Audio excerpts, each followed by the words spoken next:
Alright, YouTube, back with another video for y'all. As y'all can see by the title and the thumbnail, I know you guys are enjoying these cybersecurity themed videos, so we're gonna keep them coming a couple times a week now, at least 2-3 times a week for y'all now. So, obviously, we got Kyle here again. Today, we're actually going to be going over what certifications you guys are going to want to target when you're getting into IM, and then we'll also be going over the average salaries for those certifications, and we're going to actually go through the LinkedIn job board and actually take a look at those salaries with you and look over the requirements, what the job role is, what's it called, the tasks that you're going to be doing at those jobs.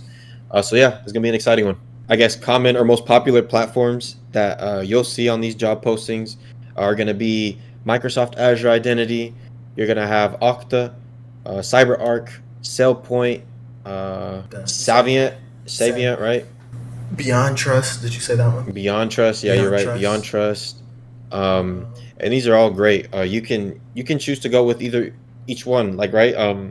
It's all preference. Like, you take a look if it interests you, if you like how fancy some of the layouts look, just go for it. But me and Kyle do recommend you getting, especially if you have zero experience on site with a company, definitely try and get a certification so that you at least have something to help back your case up on your resume, and also do like a project next to it, right?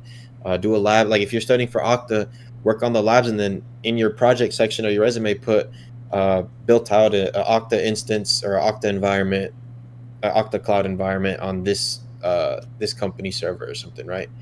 So leverage that. And yeah, here's where we'll actually get to the actual salaries for some of these certifications. What we have on my screen is LinkedIn, and then the other tab, as y'all can see here, is Glassdoor.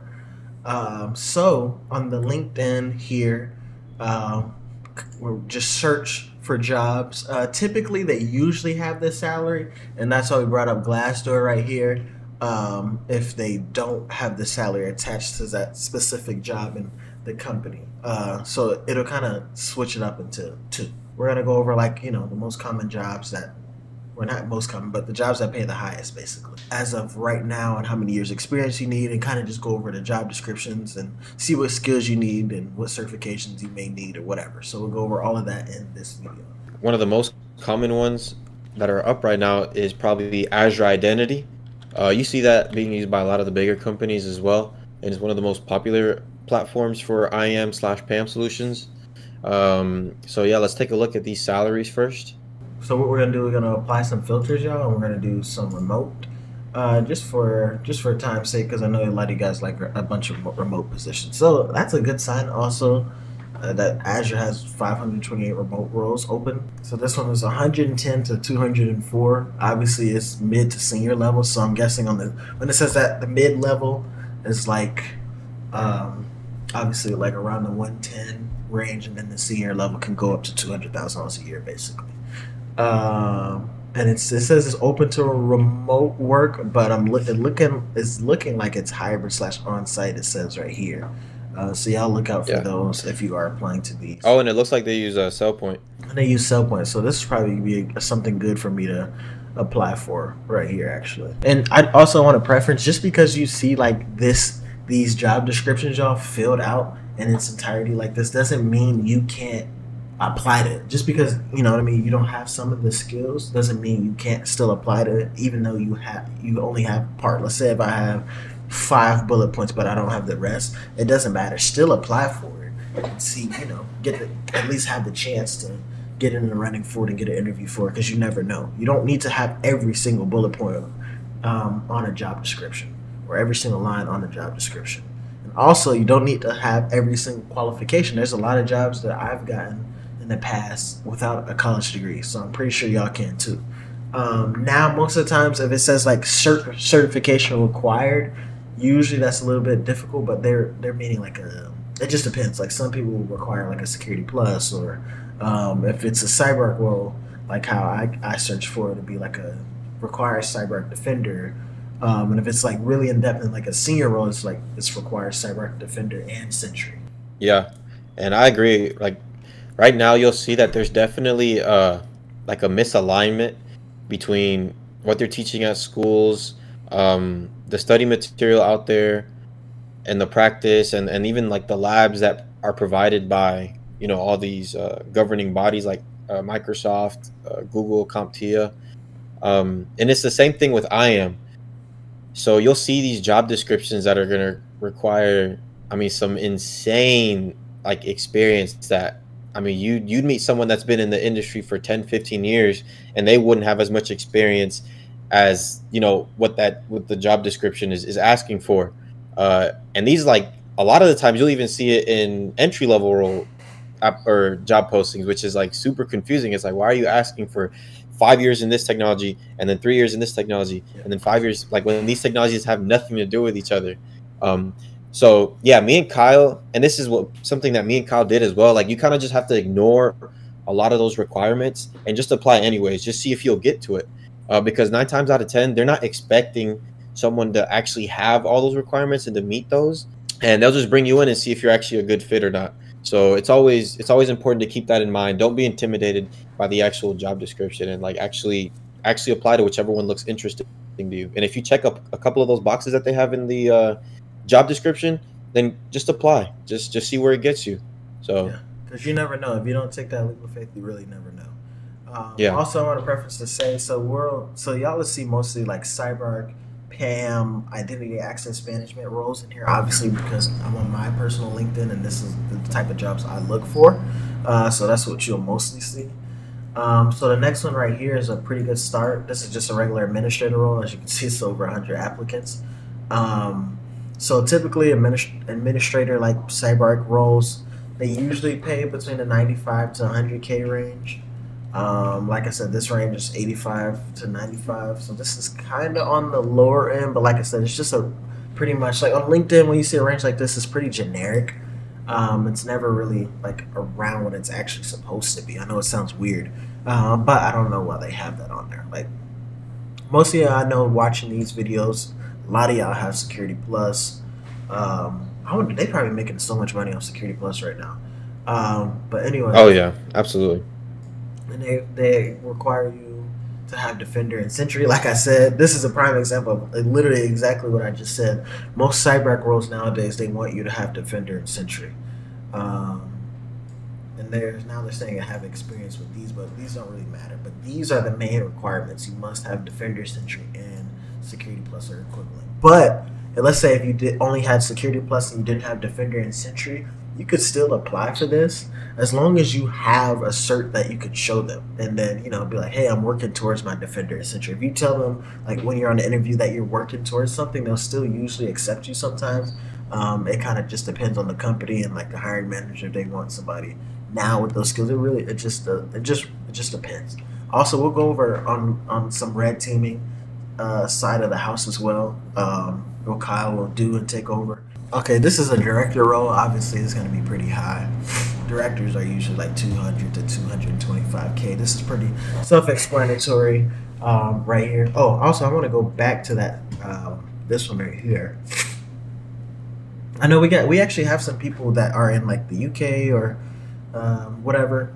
Obviously, a lot of these roles that we're looking at are US only. I don't know how the job market looks on that side to answer some of y'all's questions, because I've seen some of y'all comment down my videos before. We can't really help you with that. We can help everybody that is in the US or has a green card to get these jobs, these other jobs. But so typical roles like these CyberArk, any vendor specific roles typically pay right now, like in identity, in the IAM space, pay around at least like 85 to 90K starting. This, like I said, this is a pretty low range from what I've seen in the previous years. This role right here 2 years ago would be a minimum of like 120K. It's just different times, different market right now. It's kind of crazy right now how inflation is going like this, but the salaries are decreasing. I don't know what's going on. Maybe somebody can, if you have any ideas on what's going on with that right now in the job market and why inflation is so high in life right now, somebody please comment down below. I'm quite curious. But anyways, we'll kind of go switch it on to the red teaming side so y'all can see Kyle's point of view. So I have basically my For You page for the jobs. I didn't even know they had a For You page on LinkedIn. So I'm going to go through this first, and then obviously I'll go through the malware related roles after, because that is what I am interested in, the malware analyst side of things. I don't think FanDuel has a. Usually they do have salaries posted up on here, but I think FanDuel, you're probably looking well above the six-figure range, especially with a security engineering role. I couldn't tell you the exact number. Obviously, you can see Microsoft open source security, so I'm assuming it's going to be like their open source programs or applications, making sure that no one is pushing malicious, code onto these applications. And the range is from 98 to 208. I'm assuming that it's going to depend on wherever you live. Obviously, if you live in a more expensive state, your salary is probably going to be pushing the 200 range. We have a TVM security architect role here. Looks like it's a contract role, and this is paying 65 to 95 per hour. And the kind of certifications that they're looking for within these roles are usually more offensive security related. I'm not sure which ones would be for code assurance, but at least for like the malware analyst roles and the offensive security roles, you're looking at certifications like OSCP, which is the offensive security certified professional, OSWE, SEP, certified ethical hacker is another one, and there's a plethora of other ones that you could look at that would be good. But obviously, we have application security engineer here, 137, 150, 154, 212. So it pays well. Like I said, though, it'll be a lot harder for you to job stack these roles than the IAM roles, because your workload is going to be a lot heavier than what you would be doing in an IAM role. And let's go to the malware related jobs. So around the same price, or sorry, around the same salaries. You have 180 on the high end here, 75 an hour, 130 an hour there. I don't even know what that translates to. That's like what, Kyle? Yeah, how much is 130 an hour? That's ridiculous. It's 270. But it makes sense because it's in California. Yeah, there it is. 130 an hour is $270,000 a year. Yeah, so a malware reverse engineer in California, one role is paying 130 an hour. Now you guys know Cyber SN. Obviously Facebook gonna have high salaries as well, 208. So around the same price range. I'd say once you get into the higher level roles, like I know Amazon, the way that they do their job salaries is through like your, I guess, employee level, position level, and each position has a different level. But I think their offensive security research, they have an offensive security researcher role, and it's one of the higher levels, and that one's paying like 400 some thousand total comp. Might even be 500,000 now after like inflation. It was 400,000 a couple years ago. I'd assume it's like a lot higher now. Yeah, I mean it's paying good. So if any one of you guys wanted to get into offensive security, definitely still feel free to hit me or Kyle up, because we can get you started on that as well. Yeah. We have a we have an offensive side. We have an offensive security side of the house as well. Kind of like the ethical hacking side on our school. We only charge like $35, y'all, for the school account if you are interested in that. But there's a lot of free info that we give out in the Q&As if you guys have questions on that as well.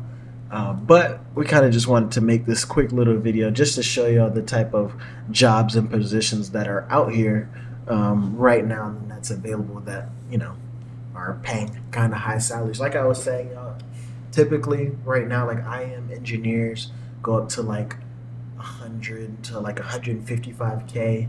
Also, I wanted to preface this before I even get too deep into that. I never, in my previous video where I said, that it's at like 30K views right now, where I'm talking about my salary progression over the years, that is not from one job. I just want to clarify.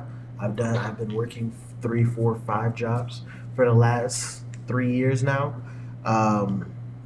And so I just want to preference that so y'all know. I'm not saying I'm making 400K off of one job or off of 2 jobs. It's over the span of 3 to 4 jobs. You know what I mean? So I just want to make sure we clarify that right now, because there's a big confusion in the comment section in the last video. People are like, how is that possible? Also, if you want to go fact check me and back it up, I've done an interview with Simone Bees. If y'all want to go check that out, if you go to her YouTube channel, I think we did the video like 10 months ago. I showed pay stubs, everything like that. Also, if you go on reddit.com, there's a overemployed Reddit. It's readily known. It's been all over TikTok and stuff. That's how I found about it, like probably like almost a year ago now. And I didn't know that there was like over 300,000 people doing the same thing as me in the overemployed Reddit. So if you're gonna call me cap in the videos, there's no way I'm working it. I have tons of people that can vouch for me. Also, if you go on the overemployed Reddit, you see a bunch of people in IAM and malware development and software engineering job stacking as well. If you guys want to go call our bluff. Anyways, like I said, I'm an IAM engineer, so typically the range is like 1 to 155. It could go up to like 175. I know some IAMs getting paid that. I've never got 175 from one job off of that, but um, a couple of jobs I've gotten like 145, 150, and I was able to stack like two or three of those around that range. But typically, like I've always said, I usually don't take anything less than like 120K base, 125, because then it's kind of low for like an IM engineer. But I'm trying to see, and then like the other roles, like the administrator roles, what most of you guys would start with to start off with, like some of our friends.